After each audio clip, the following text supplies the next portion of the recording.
So welcome everyone. Thank you so much for coming to the event, the UNESCO Chair series in Comparative Education Policy, at this time with Rasha Sharaf. This event is co-hosted by UNESCO Chair in Comparative Education Policy and NORRAG Global Education Center. And we also have three wonderful co-sponsors, one Global Governance Center, and Department of International Relations and Political Science, and Program in International and Development Studies at the Institute. Before we go into the event, I would like to go over a few technical details for those who are joining us online. First of all, the closed captioning is available, and you can enable by clicking this button on the webinar, the WebEx platform. I know that this may not be something interesting for those of you who are already in this room, but we also have a lot of participants joining online as well. So for those who are joining us online, this information will be quite important. Great news is that this event is available in both Arabic and Russian for online participation. You can enable interpretation by clicking this icon on the WebEx platform. Due to the room size, your microphones are automatically muted, so don't be surprised that we cannot hear you. If you have any questions that you'd like to share during this event, there is a chat box button right here on the bottom of the WebEx platform, which will allow you to ask questions. And we'll be reading those questions so that we can ask those questions, address them in the Q&A session. Please kindly note that this session will be recorded for public dissemination. And in case of any problems during the event, please write to the panelists in the chat room. The program of today's event follows this order after my short opening, and then I realized that I actually forgot to introduce myself. Nice to meet all of you. My name is Chan Baek. I am UNESCO Co-Chair in Comparative Education Policy and Academic Director of NORRAG. After my short opening, we will have Rasha Sharaf, a professor at Howland University, and she will give a wonderful lecture for us. And then that lecture will be followed by the Q&A session. Just to briefly introduce the UNESCO Chair in Comparative Education Policy to you, in case you have not heard of it. In 2022, the Geneva Graduate Institute established the UNESCO Chair in Comparative Education Policy to strengthen policy research in education with the vision of amplifying the voices and promoting knowledge from the Global South. The program, the inaugural chairholder is Professor Nita Steiner-Conti, and then I am co-chair of the UNESCO Chair program. We have four main key objectives in Comparative Education Policy program. The first objective is to strengthen policy research in graduate schools of education and associated think tanks in the Global South. So we build a lot of collaborative opportunities with the universities and think tanks based in the Global South. Second objective is to create a network of graduate schools of education that sustain their peer support to each other in terms of using empirical research, evidence for achieving SDG4 targets. And this is one of the main areas of research that the chairholder as well as the co-chair do. And we will also work with a lot of universities and stakeholders based in the Global South to make sure that we achieve this goal. The third objective of the chair is to communicate policy research results more effectively by using different channels of communication and producing different knowledge products. Especially academics are known to be close in terms of their communication. And through this chair program, what we really hope is that we disseminate the important findings and important results with a larger audience. And we hope to use different channels and creative platforms in order to achieve this goal. The final objective of the chair is to produce demand-driven policy research with greater weight given to priorities at the country and regional level. A lot of times the national priorities are already determined at the global level by some stakeholders that are not directly involved in the national policy-making process. And it is quite important for the UNESCO Chair program that we are part of is to ensure that we produce research evidence that respond to the local and national needs. And let me put my another hat, which is as the academic director of NORRAG. Also, I would like to give you brief information about NORRAG, Global Education Center of the Institute. At NORRAG, we have 4 strategic activities that we focus on. The first main one is the to co-produce knowledge. The second is to broker policy dialogue. The third is to surface underrepresented knowledge. Finally, to share capacity. And we hope that our stakeholders know what robust evidence exists and amplify knowledge that is context relevant and access underrepresented knowledge relevant to their work, and to act, meaning work with context relevant knowledge and expertise to formulate priorities and solutions through our strategic activities. We have 4 thematic priorities at NORRAG, thematic focuses. The first thematic focus explore how can data and evidence support the inclusion of marginalized groups in learning. The second thematic focus explore how does equitable and quality education overlay and intersect with other SDGs. And third thematic focus, we explore do innovations and disruptions improve access, equity, and quality in education. And our final thematic focus explore can private sector approaches in education uphold access, equity, and quality. What's quite important in our work is that NORRAG is not only a research center, but also a network. So we make significant effort to deepen our partnerships, reach, learning, and sustainability. I encourage you to join the South also knows initiatives in which we aim to reverse the north to south knowledge flow, and we ensure that the marginalized knowledge and marginalized expertise are surfaced to the discussions at various levels. So I'm going to take a little pause for you to be able to scan the QR code so that you can, if you are interested in investigating this initiative further, please. Just a second. Thank you. I briefly mentioned earlier that NORRAG is a network. So we serve the international community of policymakers, researchers, and practitioners in the field of international education and development. Our network has more than 5,800 members, and 50% of whom are based in the Global South. So if you are interested in investigating further regarding the topic of international education and training, I highly recommend that you check out our website and join our network. So once again, this is the QR code for you to join our network. Membership is completely free, but it allows you to build relationships with important stakeholders who are actively working on very critical issues in international education. Our members are not only limited to the researchers, but also include policymakers, civil society, government actors, and international organizations, as well as the private sector. So we hope to be a broker who facilitate knowledge across different sectors. With that information, just quickly on this series. So you are now attending an event which is a part of the UNESCO Chair series in Comparative Education Policy. So this is the first time that we are organizing this event. And main focus this semester of this series is titled Promissory Agendas, National Reactions, Global Governance, Knowledge, Equity, and Democracy.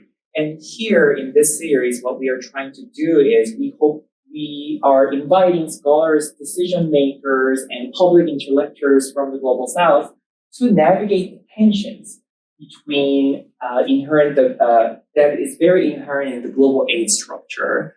We are hoping to examine to what extent there is inequalities in terms of what the global what the priorities set by the global stakeholders facing the global north and the national priorities that are discussed in the actual national context.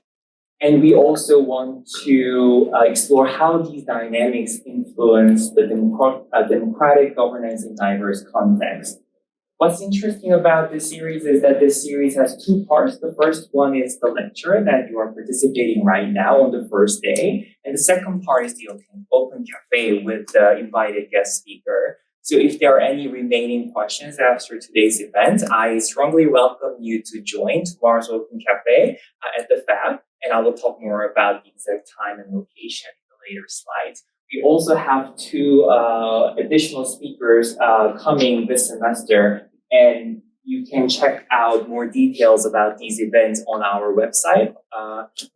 Or you can also use the QR code here.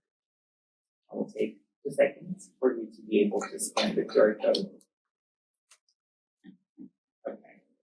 With that said, it's my honor to welcome Professor Rasha Sharaf as the very first speaker for the series.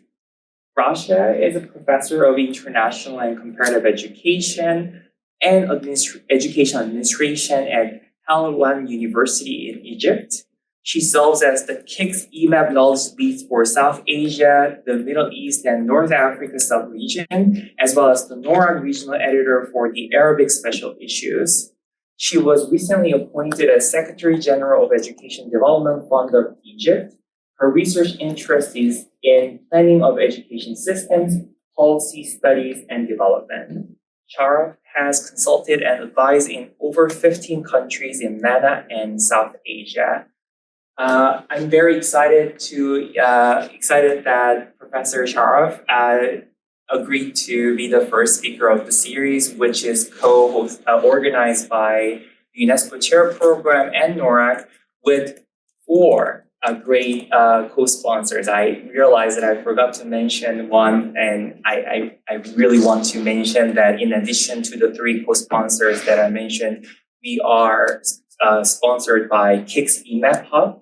And Rasha will be able to talk a little bit more about that if she has a chance in relation to her work as well. So please give her a big round of applause.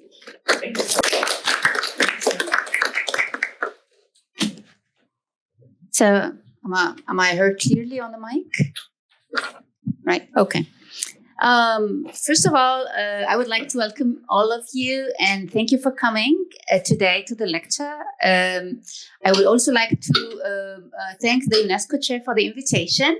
And I'm including in my slide, if I can just switch the slide. I'm including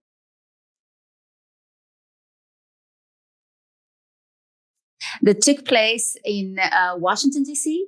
And we had a very cartoonic kind of symbol of the UNESCO chair here, having Gita Steiner Khamsi sitting on the chair, as well as Shang Wang, and then supported by Moira at the background, says it would be the inauguration of the UNESCO chair here at the Graduate Institute and in NORRAG.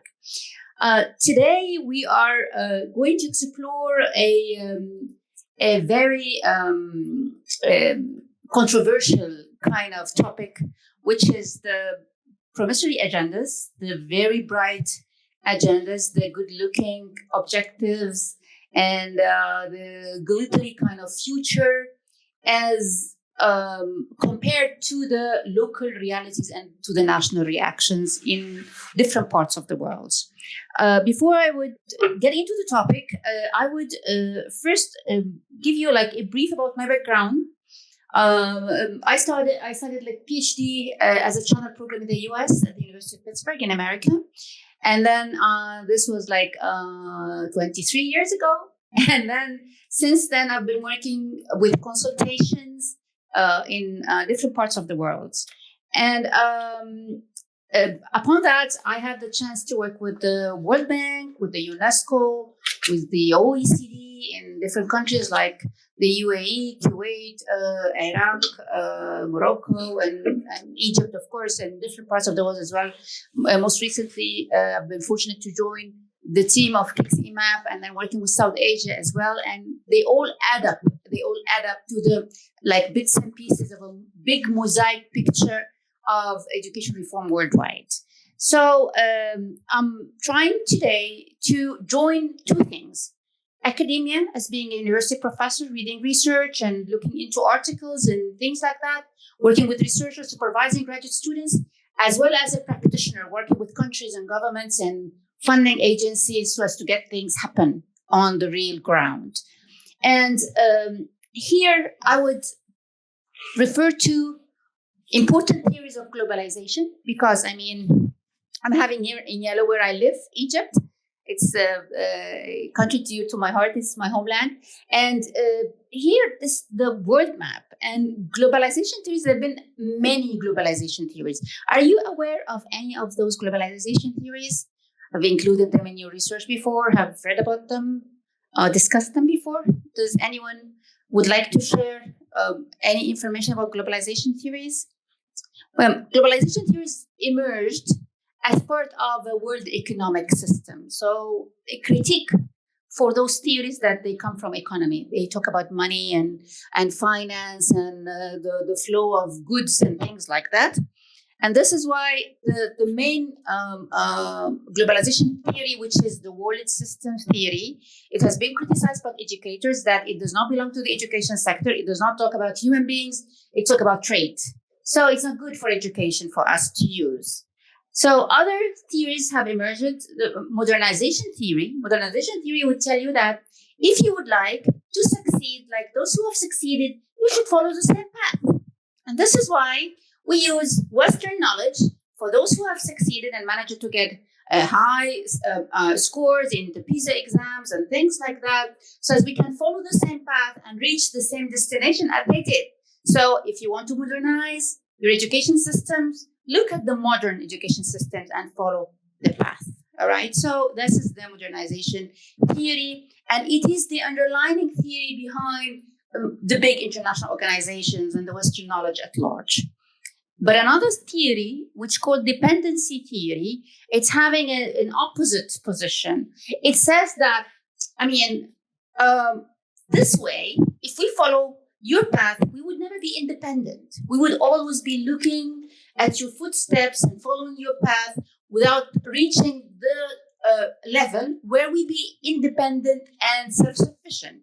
So we don't like globalization. It's anti-globalization. It's dependency. We would always be depending on others to find our way into education reform.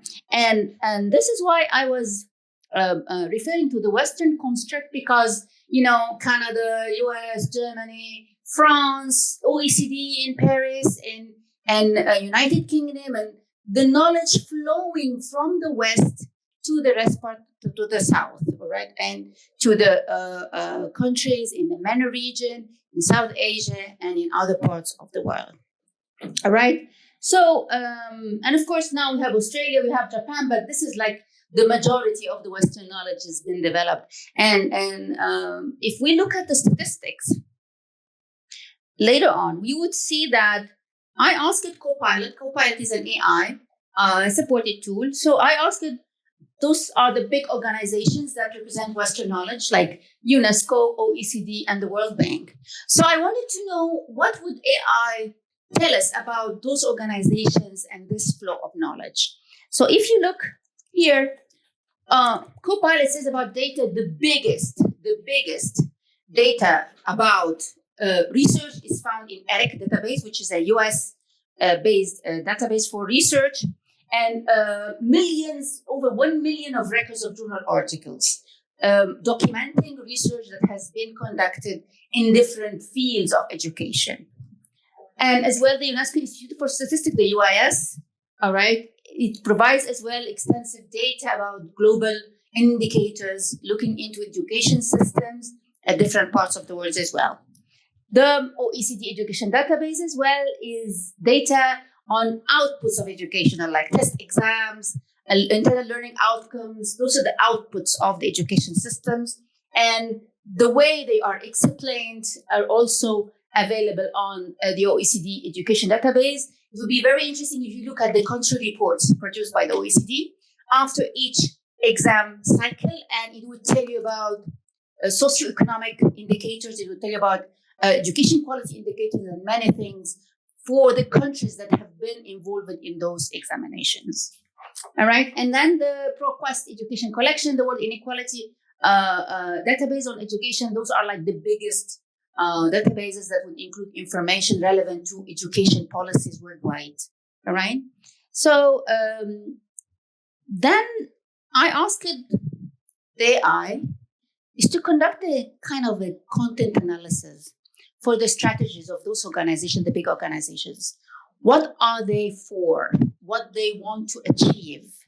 And then it was really funny to see, how the AI has labeled those organizations. So the AI would call UNESCO as the idealist, looking into the good utopian kind of education form that countries and governments would be achieving. Whereas OECD is the master of persuasion, numbers, data, facts, evidence. So it's the master of persuasion. If you want to be persuaded by a certain thing, you would go to OECD and you find all the evidence and all relevant data and information that would make you really believe in this policy option and is into the components and the composition of policy reforms. But whereas for World Bank, they call it like master of coercion, which is the power of putting in the money to make things happen. All right. So those are like, it was really funny to know the label, to look at the labeling of organizations as per their mandate or as per their objectives. But they had three main components in common. All right. They had three main components in common, which is access, providing an opportunity for all children, equality is equality education for all the children, as well as equity. All right. So no discrimination, no one is left behind. All children, no matter what their socioeconomic backgrounds, their religion, their identity, their abilities, they would find their way into the education systems. All right. And this would really take us to a question. What do you think about Western knowledge? If you can scan this and go to a very simple poll, all right, whether here or online, you can still grab your phone and scan the code and respond to this poll. What do you think about Western knowledge?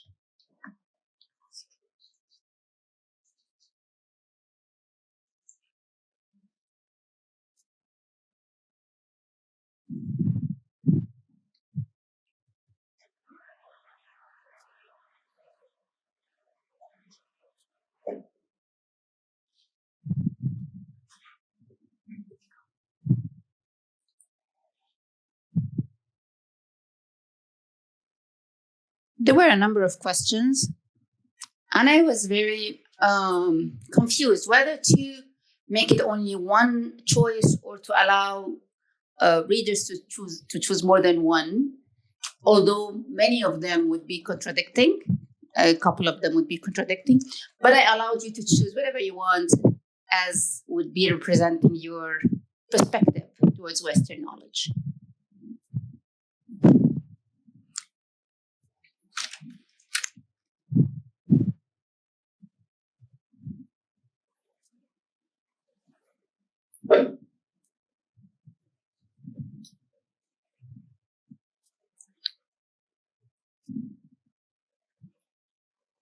I believe you managed to scan all of you, right? So I'll move on to the results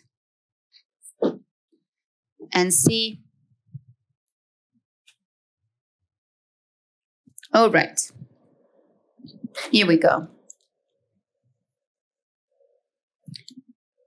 Okay, so here 24 believe that it is to be considered, yet needs to be tested within the local context.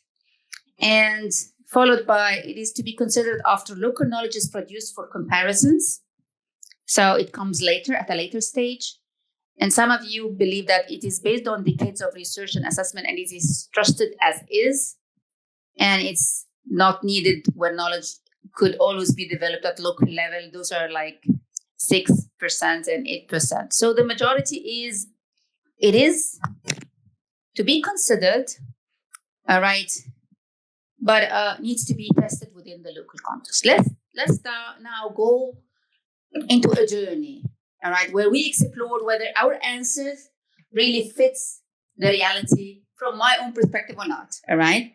Because it's, after all, it's also subjected by my own perspective as a speaker. So let's validate this then. All right, so there comes something that is relatively new. It's called knowledge brokerage, right? What is knowledge brokerage? It's help bridge the gap between knowledge producers and users. So knowledge producers at one side and users on the other side. And to be able to bridge this gap, knowledge brokers come to mediate in the middle. All right? So, enhancing the innovative capabilities of organizations and promoting informed decision making. And this is the source where I wrote this definition. Here, in this room, we seek that knowledge users be knowledge producers. All right? So instead of having knowledge producers on one side and knowledge users at another side, we want the two to merge into knowledge users and producers, all right?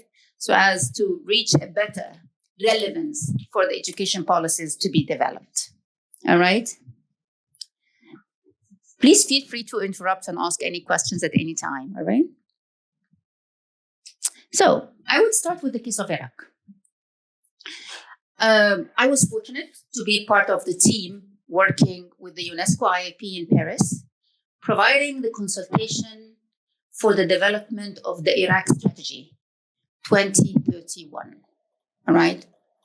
This was a couple or 3 years back in 2021. We concluded, so it's 2021 to 2031. All right. And this is the map of the world, and this is where Iraq lies. All right. So you'd be able to know it's a MENA country. All right. And it's been using the knowledge of UNESCO IAP as a knowledge broker, an entity that would help them bridge the gap, if any. All right. So you'd find here a link to the information posted on the UNESCO's website on this activity, providing support to Iraqi ministries of education and of higher education to develop their own strategy. And there was always a big debate about Western knowledge and local needs. All right. Western knowledge was representing a real pressure to the government.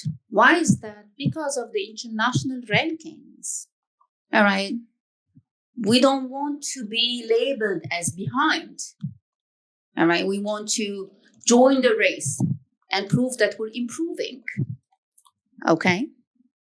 The same thing is happening in the league tables at university level.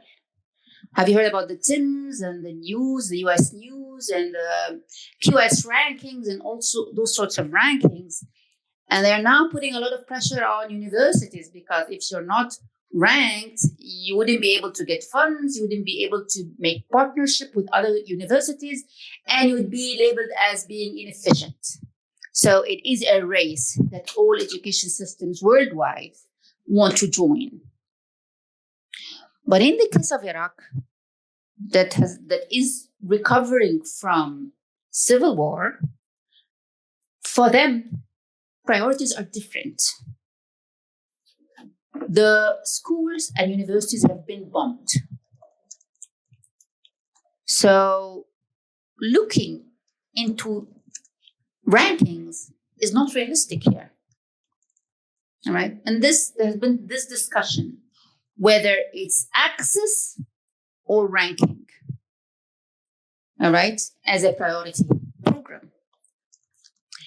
And because of the war in Iraq, many of the local knowledge have been demolished. Libraries of the universities, databases, and things that the heritage, the education heritage of the country was not good enough to be used. All right. And there's been years of lack of data as well, which is another challenge. What type of data you're relying on. And this is why there's been this feasibility testing practice led by UNESCO is for local teams is to look into the matter closely and to be able to realize what are the priorities and what are the needs now. And obviously access won the game. All right, so there's no choice that you leave children out of schools. So instead of international rankings, out of school children was an issue that the government is considering as a priority program. All right, so here, knowledge brokerage came into the loop so as to provide an incentive or a catalyst of a local level dialogue and discussion among stakeholders. So as to reach the conclusion, yes, access out of school children is the top priority. All right. And then we started looking into programming on planning of out of school children and of access. And we found out that resources, specifically human resources available in the country at this time, would not support those ambitious plans for access and for bringing millions of students to schools. Then, with another, feasibility testing and consultations and a local level study, we reached the decision is that administrative staff would shift careers to teachers. So those who hold a university degree and capable of having a career shift from an admin to a teaching staff is a strategy where the same salaries could be used from administrative function to teaching function. So here, in the case of Iraq, the plan that is developed now and that is being implemented is really, I assume it's relevant to the needs. But how can we make sure that those plans work well, do you think? And even participants online, you can write in the chat. How do you think that we can make sure plans are valid, are good enough?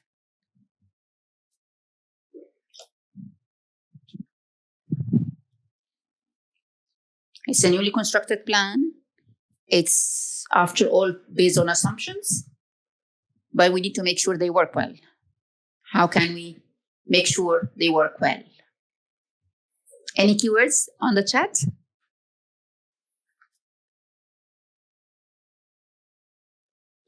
Yes, please. This is a case where we are sort of transferring the admin staff to become teaching staff. Yes. So, the first thing I think about is about the competencies of these people. So, are we also developing programs to enable the admin staff to become teachers?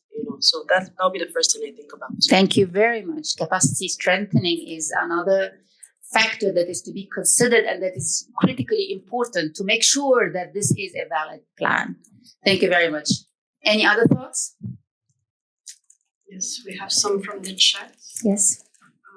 So one saying, without plans, there is no action. Exactly. So having the plan that is to be transferred into action. Absolutely correct. Right. Do you think of any tools that would be associated to the plan to make it happen?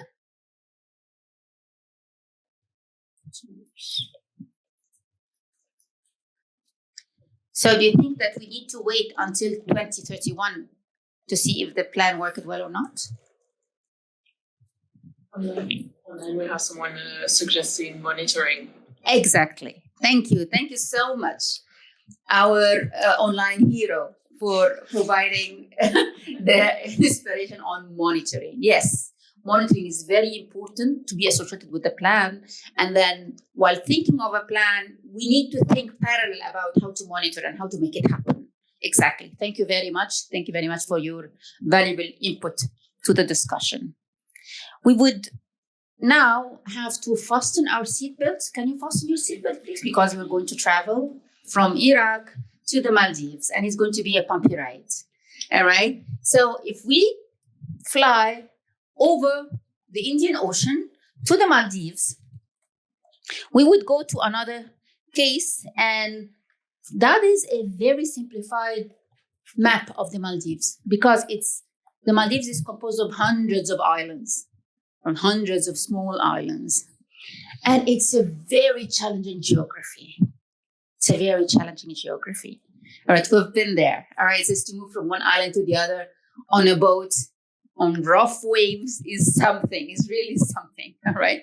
So having another example from the Maldives might make the picture a bit more clear to us, which is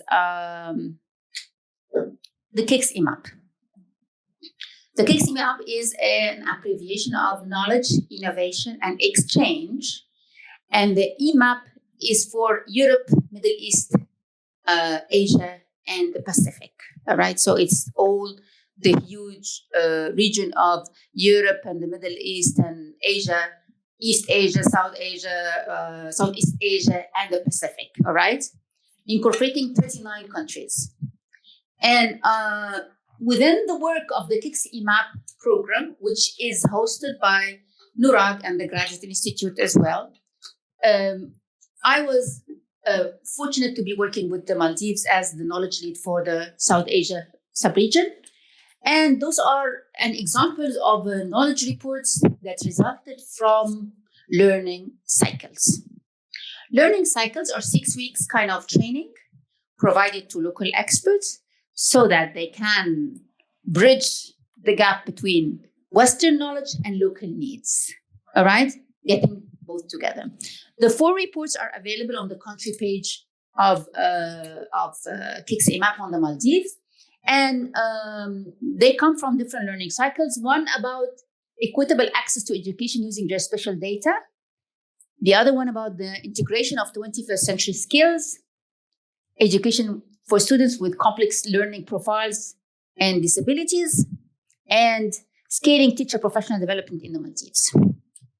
All right. So this is one type of activities. There are other types of activities. All right. So I don't want to really minimize the scope of support provided.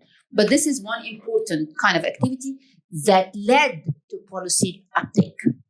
Right? What happened that led to the policy uptake in the case of the Maldives?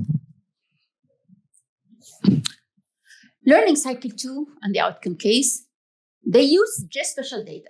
Geospatial data, they use a free open source software, which is QGIS, supported by the UNESCO IIP.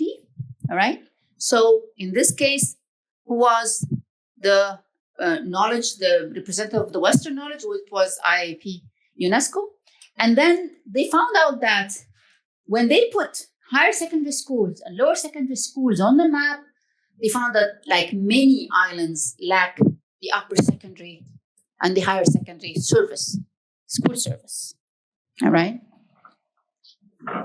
So upon which there has been an immediate policy uptake, a decision to provide higher secondary education at all islands, at all atolls. Atolls, which is a province in Maldives. It's a province or a state or a local government. All right. So, and this is a picture from the news where they were like launching higher secondary studies in Kyoto School, one of the disadvantaged islands. All right. That is the source, and it's available on the website as well. You can access this. All right. So here, the Ministry of Education changed the related policy, allowing schools with the resources and facilities, as well as students who wish to study to begin higher secondary education, because it was not affordable for the government of Maldives to immediately build tens of schools to accommodate for higher secondary education. So the decision was to annex higher secondary education with the existing lower secondary schools. So as lower secondary schools, if they have the resources and the facilities, the number of teachers and the classrooms that can accommodate for that, all right? As well as students who wish to study to begin higher secondary education. Higher secondary education was commenced in Kyoto School of Vavo Atoll in October 2021. All right. So, and this was a life-changing kind of policy uptake. All right. How do you think that this was important? Why won't lower secondary be enough? Yes, please. It enabled further access for students. Exactly.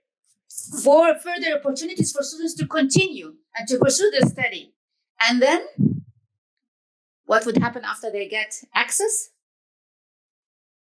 Yes? I mean, it's been proven that the further you go in your education, the better economic prospects that you have. Exactly. Thank you. Thank you very much. And better jobs. We can find jobs. Exactly. Thank you very much. And here I have brought to you a video of a student who joined education in one of the disadvantaged areas after providing the higher secondary school. And then she was able to get A-level, which is the higher secondary, and get a job. All right. Unfortunately, the video is in Divi. I would let you just hear the voice of the girl in the Divi language, which is the local language of the Maldives. But we're working on the transcription now for English transcription. Algona ki valkede schoolga elevel em fultam faktir ebetske darivare. Mi fursat algon mena libigen demo. Algona vara baver fasehata ka kurmateo.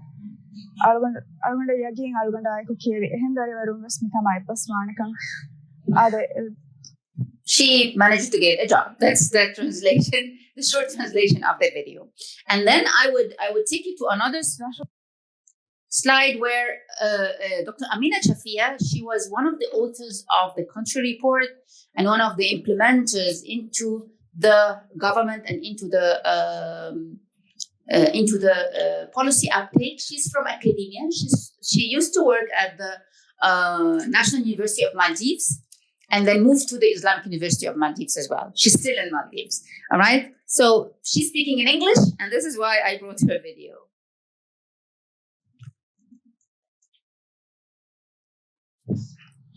Well, through our learning cycle too, using geospatial data, we've identified a huge gap in our education system. This gap is very much related to providing higher secondary education in our country. These findings have actually made and helped our policymakers to take informed decisions regarding providing higher secondary education across different regions of the Maldives. All right. So again here,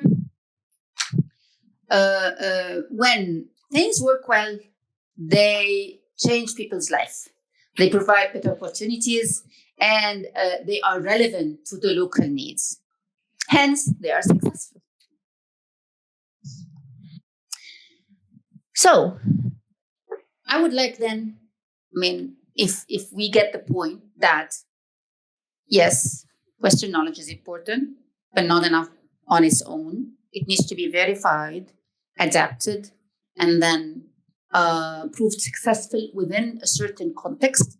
Then that would be proposing strategies for more inclusive, democratic, and rational policy decisions.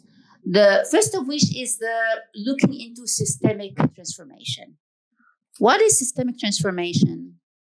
There is a long history of what we call in the Middle East patchwork reform.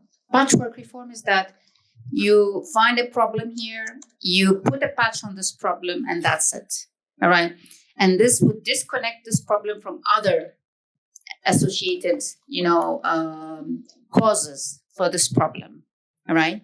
So having a systemic approach, Gita Steiner-Khamsi, who is our research lead at the KICS EMAP, has proposed this framework for curriculum reform. So if we're considering curriculum reform, we need to be looking at many things, not one unilateral aspect or side of the story, all right? So here, partial or fragmented policy reforms known as patchwork reform have proved ineffective, all right? And hence, systemic transformation is to be considered. This diagram developed by Gita Steiner-Khamsi exemplifies a systemic transformation approach for components of a curriculum reform strategy. So if we're talking about a curriculum reform strategy, what would we need to consider? We would need to consider, first of all, the new 21st century skills curriculum framework, all right, as part of the framework that the curriculum is going to be developed against in the design phase, with as well the new aligned criteria for teacher promotion and remuneration. This would come at the end. And as well as for the planning, new aligned standards for each grade and each subject. And we would later on look into what happened in the 21st century skills project. The new aligned student assessment methods and tools, how this curriculum is going to be assessed. And new aligned instructional support and leadership at school level. New aligned textbooks, teaching and learning materials. In-service and pre-service teacher education, what would the teacher be teaching? And the criteria for teacher promotion and remuneration and compensation, all right? This is also what happened with the Maldives, introducing the 21st century skills into the curriculum.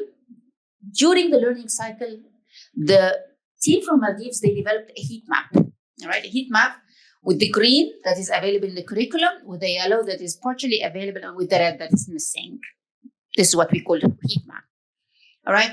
And with the heat map, this process was supported by ACER, which is the Australian Council for Education Research in Australia, as the house of expertise with the relevant experience, all right? So this time, it's not IIP UNESCO because they're not just friends wrote for the task, because relevance is the issue that we need to be looking at, all right? And when this heat map was developed and the curriculum people represented by the National Institute of Education, which is called NIE, they said that teachers in the classroom don't know how to assess, how to measure 21st century skills. So what would they say to know that this is 21st century skills happening, and how it is? Is it an exam? Is it an observation? Is it a lab work? Is it what? All right. Then they requested a kind of what we call rapid customized country support as a follow-up task. So having this need covered, another need has emerged to complement with it, so to make it happen well, all right? Based as well on the needs of the teachers in the classroom. They are not able to assess 21st century skills in action, all right? And this is why they had another training, is to what are the rubrics, what are the standards, what are the assessment tools that could be used to make sure 21st century skills are happening at school, all right? So, this is what we call is that it's not just integrating 21st century skills framework would work. It would need to be supplemented with curricula, with assessment tools, with teacher capacity development and strengthening and so on. Another factor is stakeholder engagement. And in the reports that has been provided before, you'd find that the Ministry of Education in Maldives was on board with more than one representative per each team. Academia was on board, the Maldives National University, Jamiat al-Maldiv al-Islamiyya, which is the Islamic University of Maldives, as well as the leg body, which is UNICEF in this case of Maldives. Right, having those partners together on the same table, working together, complementing bits and pieces of the whole picture was really helpful.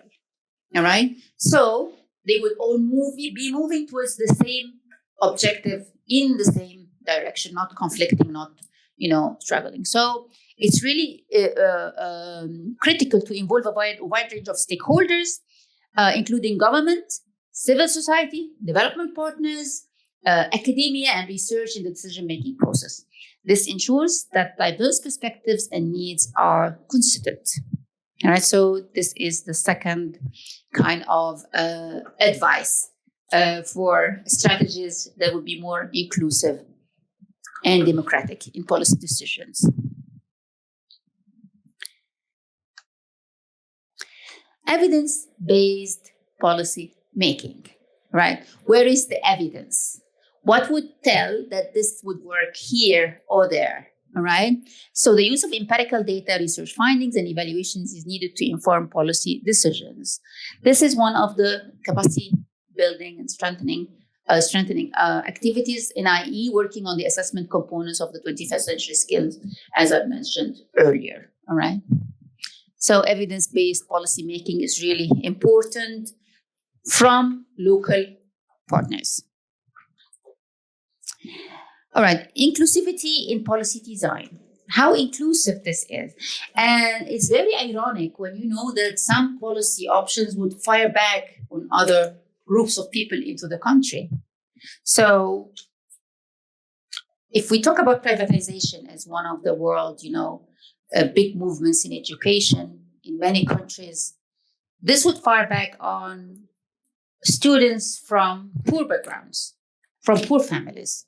All right, because this way, only those who can pay can join private education, and all those who cannot pay would join a lower quality of education because, it's not provided with the same quality as private education. All right. So policy design needs to address inequalities in education. This includes considering the needs of disadvantaged groups. All right. Students with special needs, girls, all right, or even boys, because in some communities I've seen boys, because they are like they are masculine figures, especially in their adolescence, like right from 10. So they are better workers for the mines and things like that. So it's now discrimination against boys because they can work in a heavy duty kind of jobs rather than girls. So disadvantaged socioeconomic backgrounds, the first and second quintiles, who are the poorest 20% and 40% of the population of any government or any education system, disabilities, rural communities, and minority populations. All right. In the Middle East, because in conservative societies, in some places they don't send girls to education, to schools. But when this was investigated further, we found out that schools are like 4 to 5 kilometers away in a rural area, and that the families, because they are very protective, they would not let the girls be walking for that long distance on their own. So the solution was just to provide a more low-cost schools nearby so that they can send the daughters. So you never know until you really examine the rationale and the logic of the families and of the communities, why they're not sending the girls to schools, all right? So this is another kind of empirical research and evidence-based research that needs to be conducted in many communities.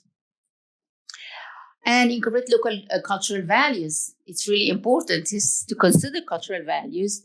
One time in one of the Arab countries, I was wearing a trouser. And then for a couple of times. And then one time I was wearing a skirt. And they came to thank me because of considering their values. Thank you for wearing a skirt because now it was by mere coincidence, but I didn't know that wearing a trouser was offending people, for example. So sometimes an international expert would come not aware with the cultural needs and cultural, perspectives of people might be a clashing thing, for example, which can help increase acceptance and effectiveness, all right? So inclusivity in policy design is really also important. Capacity strengthening. And rather than capacity building, because we tend to say capacity building, and this would assume that they don't have a capacity, and then we're coming here to build it for you. No, capacity is there, and we're coming to strengthen capacity, and it's a different notion of support. So, ongoing professional development is required for policymakers to enhance the ability to make informed and rational decisions while not underestimating their prior experience and capabilities, right? And this is why needs assessment is really important. And in the IDRC, the agency that is managing the KICS projects worldwide, they have conducted scoping studies. And in KICS EMAP, we have conducted as well baseline studies where we ask local people, local experts about the needs, what are their priorities, right, Marina? Marina was the champion of needs assessment within the MEL process of the KICS EMAP. So we would tend to ask people, what are your needs? What are your priorities? So as we would not come with a preset agenda, but the agenda is developed based on the needs of the countries as well. So, and that's a picture that's Claire Scholar from ACER, Australian Council for Education Research, providing the capacity strengthening workshop at the National Institute of Education in Maldives. All right, so a concluding remark. Before saying my own concluding remark, I would like to hear it from you. I mean, what would be your conclusion after this lecture? I mean, how would you read the messages? What messages would you carry with you coming out of this door or signing out of Zoom for online users? Yes, please. So, like, education is not like reading a book. It's not just relaying information. It's culturally and context sensitive. Excellent. Education is a very context sensitive operation, and really it's not a straitjacket for everyone is to follow the same thing to get the same results. Absolutely. Yes, please. Coming into this webinar, I was thinking, because I was taking a class on education, and I had a lot of unlearning to do in that class, because all education systems, every country is so different. And like you mentioned, education is very context specific. But even though it's very context specific, we can have certain overarching principles like evidence-informed policy making or evidence-based policy making, capacity building, or human resource building that each and every education system in any country can employ to further their agenda. So that would be my takeaway from today's session. Exactly. It's like overarching, agendas, global agendas, and outcomes of Western knowledge is really important, and it can be of help when considered with relevance to the local context. Exactly. What else? Any input from the chats? We have a couple of questions. All right. Honestly. All right. So I would then post my concluding remark and be open to the chats. So I personally believe is that Western knowledge is very valuable, and it is based on decades of experience and applied research. All right, for best practices worldwide. All right. Then the role of knowledge brokers coming in the middle is providing support to local experts representing stakeholders, including governments. And then, so it's Western knowledge brokerage, and then local expertise, work on adapting and piloting Western knowledge into their local context to reach the best possible policy uptake formula that would be followed by scaling up. Because, I mean, we test on a narrow scale and things would work well, and then when we scale up, it's bursts. So, I mean, it's really very important as well, even while scaling up, is to have it incrementally, is to have evidence for the scaling up and so on, and system-wide implementation with the highest possible success rate. And before I conclude, I want to remind you, don't miss tomorrow. I brought you Oriental sweets from Egypt. All right. So don't miss tomorrow's cafe. It's from 10 to 11. All right. And at the FAB, as have been mentioned earlier, for more discussion. So sleep on it today, have more questions, and come for an informal kind of discussions afterwards in the cafe tomorrow. Thank you so much. And then Rasha, I think it'll be helpful for you to stay there, and perhaps we could get some questions from the audience in the room. And we already see some very interesting questions from the chat as well. So I suggest that we take a few, and then you can answer them, and then we can repeat that process a bit. Okay. So now I would like to open the floor for questions. If you have any questions or thoughts or even comments, please feel free to share them. I don't know if it's specifically a question or not, but so the critique for evidence-based or evidence-informed policy making in any thematic area of development is that we don't have the right kind of indicators or the right kind of evidence which is being collected as of now. So do you think vis-a-vis SDG 4, the kind of indicators or the kind of data or evidence we have, is that enough, or what is your point of view on that? Yeah, we would have more questions, and then I'll answer them right after. Thank you very much. Also, so the hand from you. Yeah. So we discussed the context specificity of education. So it should be catered to the cultures. I was going to ask, can education be utilized to bridge two very different and maybe perhaps very cultures that were previously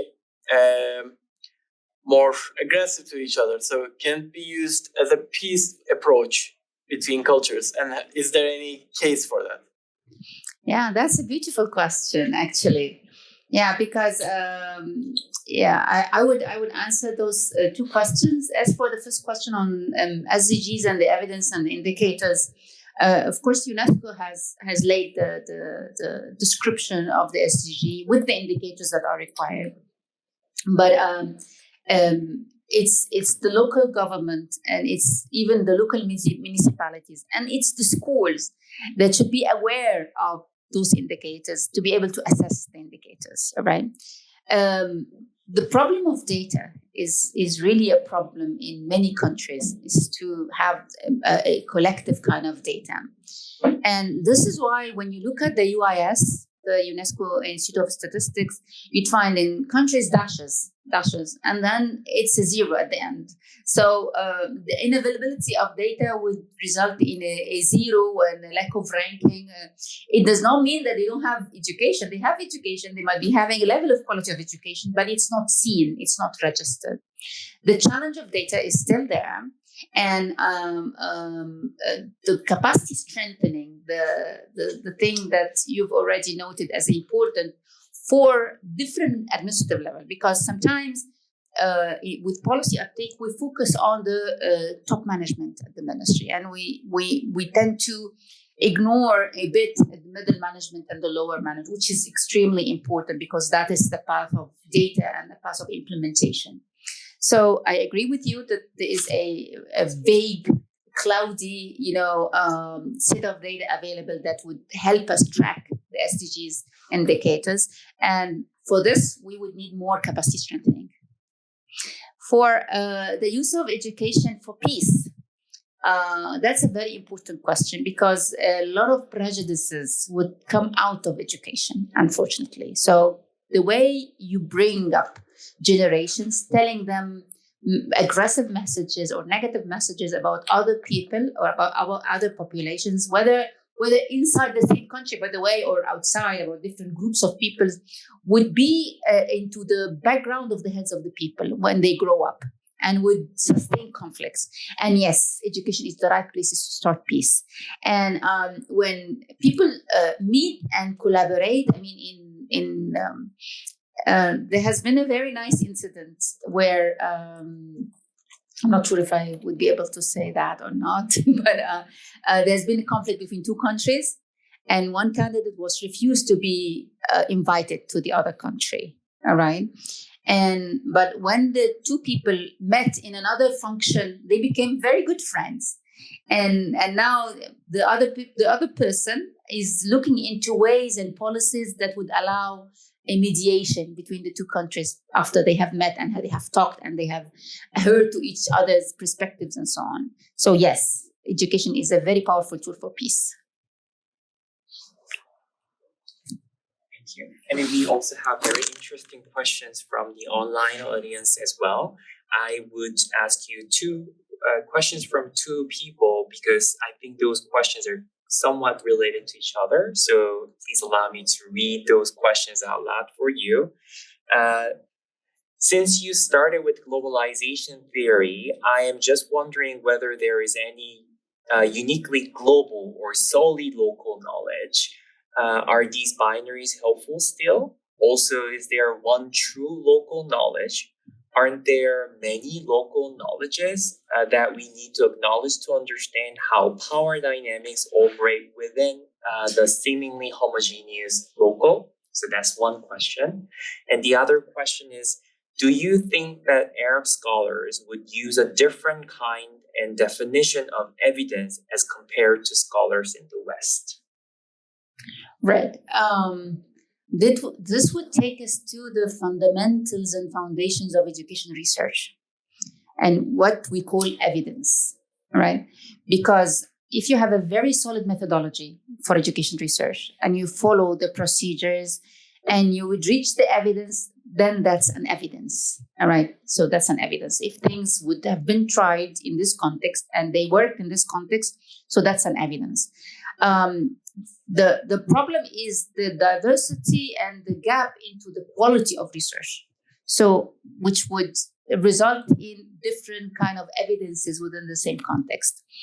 Unfortunately, in some universities, we have a kind of a theoretical set of research plans and research maps that would look into Western knowledge without implementation and having empirical evidence, and other would go to the field, would go to the schools and try to find if evidence is available or not.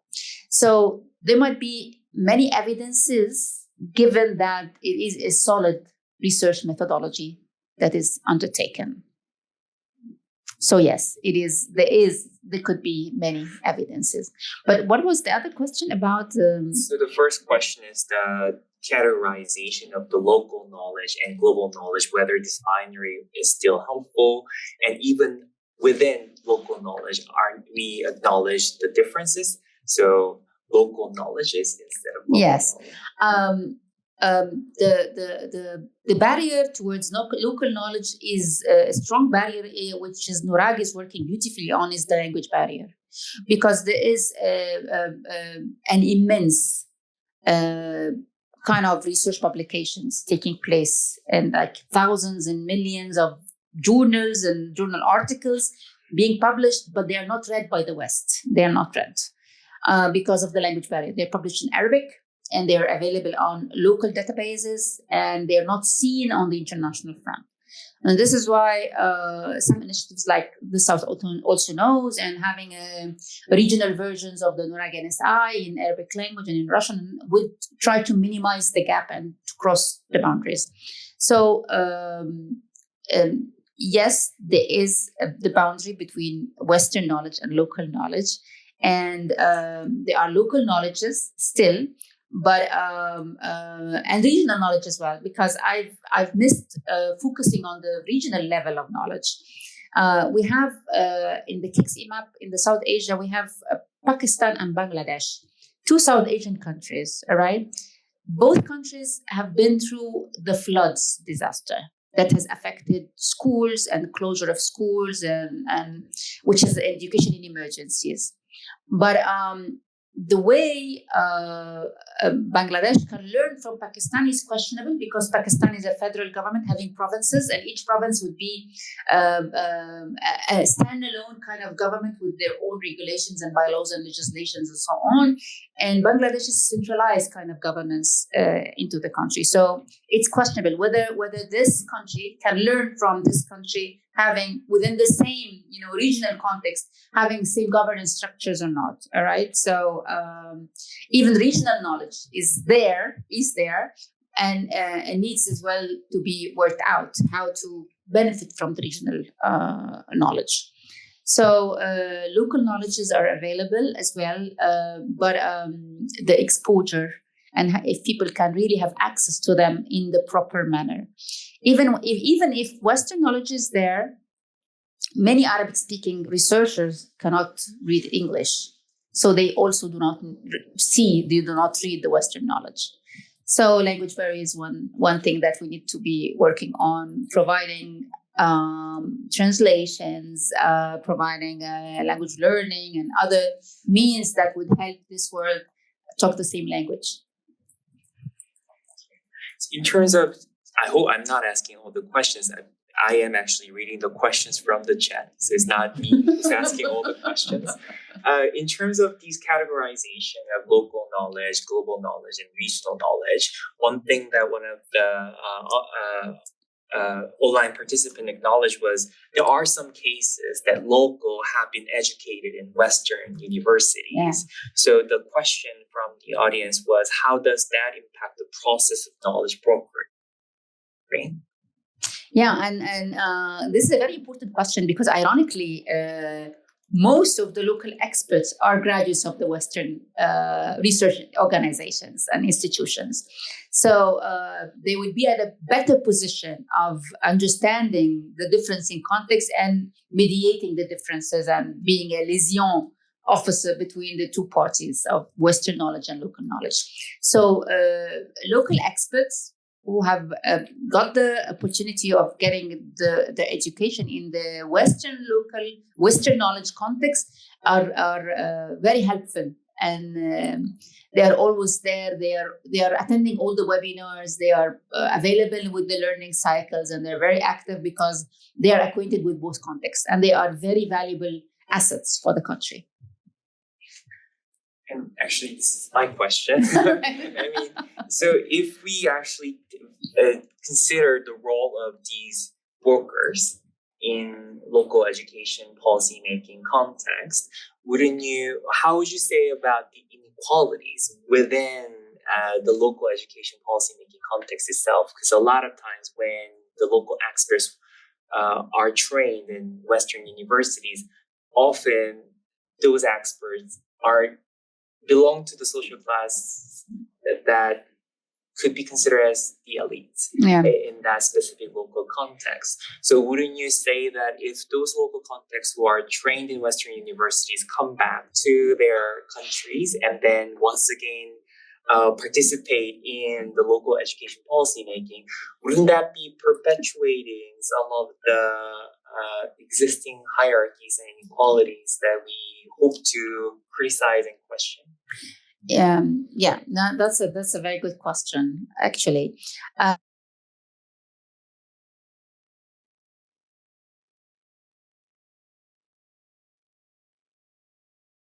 And this is why, evidence-based research is the determination here. So if you manage to get the evidence that this is working and this is documented and published and supported, and this is why as well the KICS research is another component that would provide funding for having evidence-based research on things that would work within this local context or not. So yes, there is local inequities just because they have not been having this international benchmark. Are there any questions from the audience? That I can also, once again, draw one question from the online participant. Sure. We have a very active Q&A box. So This is also, once again, closely related to what you were just discussing. And one question asks, does evidence speak for itself? Because if the emphasis on evidence now, then does evidence speak for itself, or are there a range of interpretations of the same research findings? So what do you think from your own experience involved interacting with different stakeholders, working with evidence? Evidence is really also questionable. It depends on what type of evidence you're providing.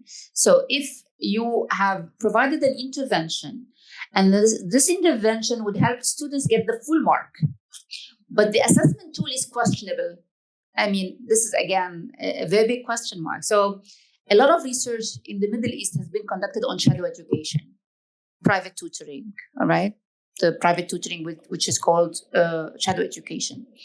And no matter what evidence does research found, it's still the same exam that is resulting in the same bottleneck, that's resulting in the same problem.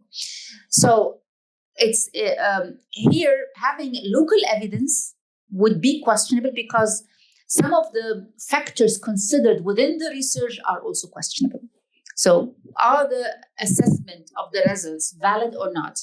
So if a student who gets the full mark is a good student, that might be a weird question in the West, but this is a very valid research question in the Middle East, for example. So the exam that always measure memorization of information, focusing only on knowledge and disregarding skills and attitudes and behavior, that is the only criteria. That's the only enabling factor for students to join university. So don't ask me about 21st century skills because it's not assessed.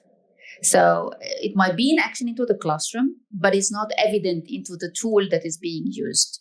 So yes, it's a very controversial issue about which evidence, what type of evidence, controversial or contradicting evidence for the same kind of research. And this is why looking into the systemic approach that Gita has mentioned before is really very, very important to the whole picture and to the all supporting factors, not only one factor in isolation of the others. Absolutely. And I really appreciate your comment because it also highlights the importance of involving local actors from the beginning. So it's not that we only adjust or test the knowledge or different bodies of evidence produced in different contexts, but it is also important for us to co-produce or just local experts produce the evidence that respond to the local needs and priorities. Exactly. Yeah, absolutely. Of course. And since we have significantly talked about the broad concept of evidence and local and global knowledge, I would like to draw your attention to a more specific question regarding how to get things done, right? So there is this one question about what is your experience on getting teachers to share feedback and participate in consultations, needs assessments, and so on. Educators in many countries are often overburdened with their workloads. And in my research, it has sometimes been challenging to access educators in the right way and make it easy for them to share their important feedback. And I think this is related to what we talked about, involvement of different stakeholders and how it is important to co-produce knowledge and so on. So yeah, that's a good question. And this is why action research is part of the global agenda. Again, where teachers into the classroom, they are the resident educators into the classroom. They can try things out within a very narrow scope. They can prove that it works, and then they can scale it up or report on how things are working within. So yes, if teachers are empowered and provided the capacity strengthening that would enable them to conduct classroom level based action research, that might be very helpful as well. So, and this is when all teachers would be policymakers. So, we're having a program in Egypt now on action research for teachers, where teachers into the classroom can try things out because the context it's very diverse as well. It could be a very crowded classroom in a big city, and it could be a classroom in a remote area with like very few children. There could be a very big difference in resources provided from one school to the other, and having a teacher good enough to be able to identify success factors within this context is really important. I conducted a research in 2006, and it was a positive deviance. Positive deviance, I was looking at on the success factors within Upper Egypt schools, what would make a school better than another within the same context in a disadvantaged socioeconomic background. And school leadership turned out to be a very important factor here, where school leaders can really find the way onto providing better resources and to providing better conditions for success for the schools. So, so teachers are brilliant decision makers if they are considered. Are there more questions, thoughts? Yes, please.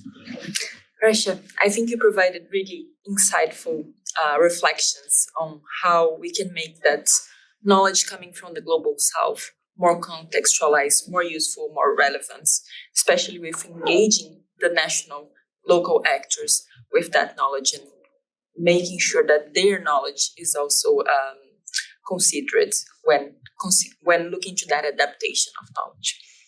It got me thinking of another step.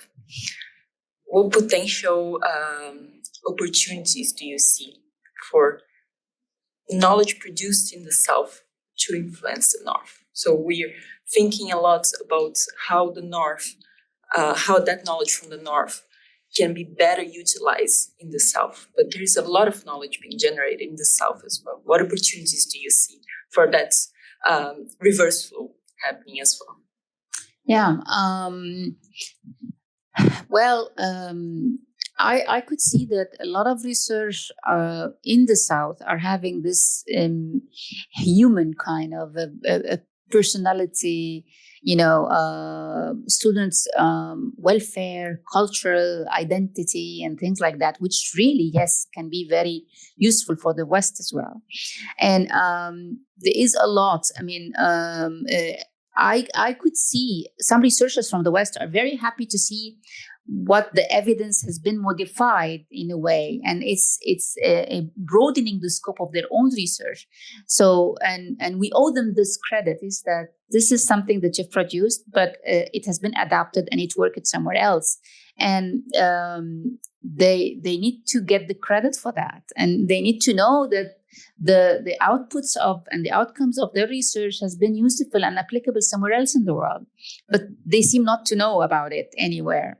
So having a wider network of communication between researchers worldwide is really important. And this is why really having a network where local experts can be seen as well as national experts can be seen is really very important for the interaction.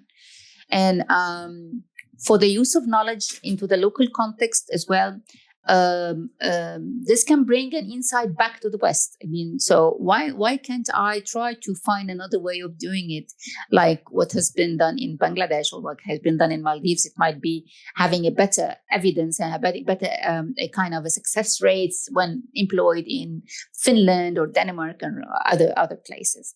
So that's a beautiful comment, and it's really very motivating to work towards this objective, where we get everyone communicate and know about the evidence of research developed anywhere in the world, not really classifying them as West and South. It's knowledge. Knowledge is knowledge everywhere.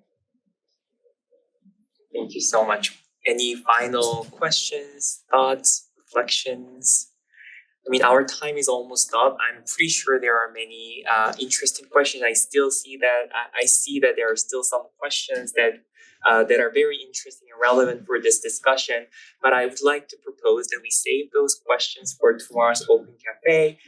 So please give her the big round of applause for her Thank amazing. you so much. Thank you very much for giving me this opportunity. I really.